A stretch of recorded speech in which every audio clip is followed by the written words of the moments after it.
Bonjour et merci de nous retrouver sur CF News TV pour parler de Family Office avec un très bon spécialiste de la question puisqu'il a monté sa propre officine en 2022. Il s'agit de Michael Guéviguian. L'officine s'appelle Livingstone, c'est bien cela? C'est bien ça.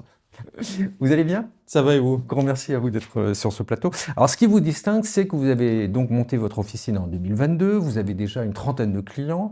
Vous gérez, vous conseillez plutôt plus de 400 millions d'encours. Et la particularité de votre family office, c'est que vous êtes très club deal et vous êtes sur la partie dette et pas du tout en gestion collective. C'est bien cela? Non, pas du tout en gestion collective. Nous, notre objectif, c'est de faire en sorte que les solutions qu'on propose à nos clients leur correspondent. La gestion collective ne colle pas du tout à cet objectif. Donc, on a pris le parti de faire du tailor-made, du sur-mesure. Et on écarte toutes les solutions qui sont justement collectives parce qu'elles sont très souvent chargées en frais sur des actifs qu'on n'a pas choisis. Et pour nous, ce n'est pas vraiment quelque chose qui correspond à nos clients parce qu'on veut sélectionner nous-mêmes les actifs sur lesquels ils vont investir. Alors justement, parlez-moi de Club Deal parce que c'est un domaine dans lequel vous m'avez dit j'ai une grosse expertise et c'est ce qui plaît à ma trentaine de clients présents. Oui, exactement. Donc, un des club deals le plus emblématique qu'on ait réalisé dernièrement, c'est avec la société de gestion Cerisrem, avec lesquels on a des liens assez forts et qui, à mon sens, regroupe ce que devrait être un deal réussi, à savoir, donc c'est un deal qui s'est passé à Marseille, sur un centre commercial Prime, et où toutes les planètes étaient faites pour s'aligner. Pourquoi? Parce que le contexte fait que ce bien-là a été acheté à un prix très en deçà de son prix réel, d'une part. D'autre part, parce qu'il y avait un vrai travail d'asset à faire sur cet actif-là, des loyers qui n'étaient pas à la hauteur du marché, etc. Ce qui fait que, dans les chiffres, je vous les donne, quelques mois après l'achat de ce bien, la valeur d'expertise a augmenté de 70%. Ah oui, quand même. Donc, il y a un gros problème au départ de pricing. Exactement, parce Ouais. qu'on est dans une période où les acteurs cherchent à vendre plus qu'acheter. Oui, mais ce qui m'intéresse, c'est pourquoi est-ce que la société a été où cherchez vous? Quel rôle vous avez joué dans cette opération? Les sociétés viennent nous chercher, on commence à être un petit peu connu sur le marché parce que elles savent que ma structure a très peu de clients, mais qui ont des liquidités. Ces clients-là sont très agiles et on a la possibilité de se projeter sur une opération, parfois à hauteur de plusieurs dizaines de millions d'euros de façon très rapide. Et c'est ce que cherchent les sociétés de gestion immobilière notamment, dans le cadre de Club Deal, parce que la période fait que c'est plus compliqué de lever des fonds. Et nous, on a cette capacité-là à être rapide et agile. Donc en fait, un promoteur ou une société qui est sur un deal, il leur manque un bout, et ils vont vous appeler, ils vont dire Michael, il nous manque 20-30 millions ou plus, est-ce que vous pouvez venir? Est-ce que vous pouvez mobiliser vos clients pour le deal? C'est ça. En résumé, c'est ça, exactement. Et vous faites ça en 2-3 semaines? Après, bien sûr, s'être assuré que le deal était bon, que les sûretés étaient suffisantes, et puis plus généralement que la due diligence est satisfaisante. Mais on a cette capacité-là, oui, en quelques semaines, à déployer plusieurs millions d'euros. Oui. On me disait, l'homme clé chez moi aussi, c'est l'avocat fiduciaire. On travaille beaucoup avec les avocats fiduciaires. Pourquoi est-ce que vous passez par ce type de prestataire? Ce que l'on cherche dans nos deals, c'est la sécurité.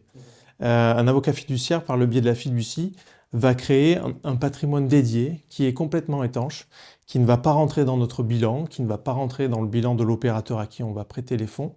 Par conséquent, ces fonds-là ne seront pas saisissables par les créanciers de l'opérateur, s'il y en a. Donc ça nous permet d'avoir une sécurité supérieure au duo classique holding SCI. C'est aussi pour des questions de gouvernance. L'avocat fiduciaire est régulé par son ordre, il est assuré, dûment assuré. Son rôle va être d'exécuter ce qu'il y a dans le contrat de fiducie. Il n'y a pas de parti pris, il n'y a pas de conflit d'intérêts. Son job, c'est d'appliquer ce qui est prévu. Et donc ça aussi, c'est une sécurité pour le client parce qu'il n'y a pas de conflit d'intérêts et tout est décorrélé du family office ou de l'opérateur. Ce qui est très important aussi, c'est que la fiducie, c'est une sorte de couteau suisse parce que c'est à la fois un véhicule d'investissement, c'est aussi une sûreté et c'est aussi un véhicule qui va nous servir à gérer l'opération jusqu'à son terme. Michael, en vous écoutant, je me posais la question, pourquoi est-ce que les autres, vos concurrents, ne le font pas? Parce que c'est... Pourquoi? À mon sens, il y a deux raisons principales à ça. La première, elle est liée à l'écosystème et à la compétence. Les avocats fiduciaires, ça existe depuis 2008 aujourd'hui. Oui, mais ils peuvent trouver, ils ont peut-être des moyens supérieurs aux vôtres pour trouver un bon fiduciaire. Bien sûr, bien sûr. C'est bien sûr. C'est quoi votre point fort dans tout ça? Ce qu'il faut savoir, c'est qu'un avocat fiduciaire, pour qu'il puisse exercer son activité, il doit être assuré, il doit créer une structure spécifique. Et on s'est rendu compte que les family office n'avaient pas forcément accès à ce type de compétences-là, ou ils n'ont pas pris le temps de créer des partenariats pour pouvoir y avoir accès. Et puis il y en a une deuxième qui est très importante aussi, c'est l'habitude. On vend ce qu'on a l'habitude de créer. Depuis 30 ans, ce qui se vend en premier lieu, c'est la doublette holding SCI. Et ce qu'on va vendre à son client, c'est ce qu'on sait construire. Pas forcément ce qui va le mieux le protéger. Et nous, le parti pris que l'on a, c'est toujours de partir du besoin du client et de constater que son besoin, c'est quoi? C'est de la sécurité, de la lisibilité, mais aussi de l'agilité. Et pour ça, le meilleur véhicule, c'est la fiducie. Je ne vous ai pas posé la question, mais en termes de rendement, vous devez pouvoir tirer des rendements supérieurs à la moyenne, puisque le promoteur, il est plutôt demandeur dans ces cas-là. Oui, Sur une bien sûr. opération comme Marseille, là, par exemple, Alors, c'est des rendements... En fait, ce qui est intéressant dans ces opérations, c'est qu'il y en a pour tout le monde. Ouais. Pour les clients qui veulent de l'obligataire, Ouais. là, on va être sur un rendement de 10% par an, Ah oui, effectivement. versé Sur une période courte, j'imagine. sur 3 ans. Ah oui, Sur donc 3 ans. Pour ceux qui vont rentrer c'est du très bon crowdfunding, alors. Oui, oui, oui.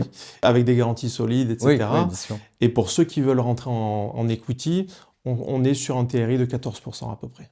D'accord. On est dans ces eaux-là. Sur des opérations de dette privée garanties par fiducie, on a des rendements qui sont entre 10 et 12% en moyenne, avec une garantie à 120% qui est dans une fiducie, ce qui fait qu'en cas de défaut, l'avocat fiduciaire appuie sur un bouton, vend les actifs et on rembourse nos clients avec le coupon. Alors, l'autre particularité, c'est que vous investissez toujours aux côtés de vos clients. Donc, vous Oui. êtes dans tous les deals. Oui, Parce que vous dites que vous voulez souffrir, gagner avec le client, souffrir avec le C'est client, un petit peu partager la ça. même peine, C'est les un joies et petit les peu peines ça, du l'idée. client. c'est à mon C'est sens, particulier quand même ça, non? à mon sens, c'est ce qui nous différencie du simple vendeur de produits. Pour nous, à mon sens, on doit être un family office et non pas un vendeur de produits. Et on se doit d'investir aux côtés de nos clients. Pourquoi? Parce que d'une part, nos intérêts doivent être alignés. On doit effectivement perdre quand le client perd et gagner quand il doit gagner. Quelle crédibilité j'aurais si je présentais à mes clients un deal en leur disant que c'est le deal du siècle, alors que dans le même temps, je ne suis pas Oui. prêt à mettre 1 euro dedans. Il y a plein de sociétés de gestion qui ne le font pas, Oui. font pas le... Oui, je sais, mais si vous voulez, pour moi, ça fait partie de la base. Ouais. Encore une fois, moi, Bah, j'imagine que ça passe bien auprès des clients, ça, oui, comme oui, oui, message. bien sûr. Je n'ai pas pour vocation d'avoir 200 clients ou même 1000, hein, loin de là. Et derrière, ça crée une confiance qui fait que les clients restent avec nous et puis reconduisent les opérations et nous suivent. Parce que c'est un peu ça le plus important dans notre activité, que nos clients aient confiance en nous. Eh bien, écoutez, nous vous suivrons avec beaucoup d'intérêt, Michael. Merci. Merci beaucoup. Merci beaucoup.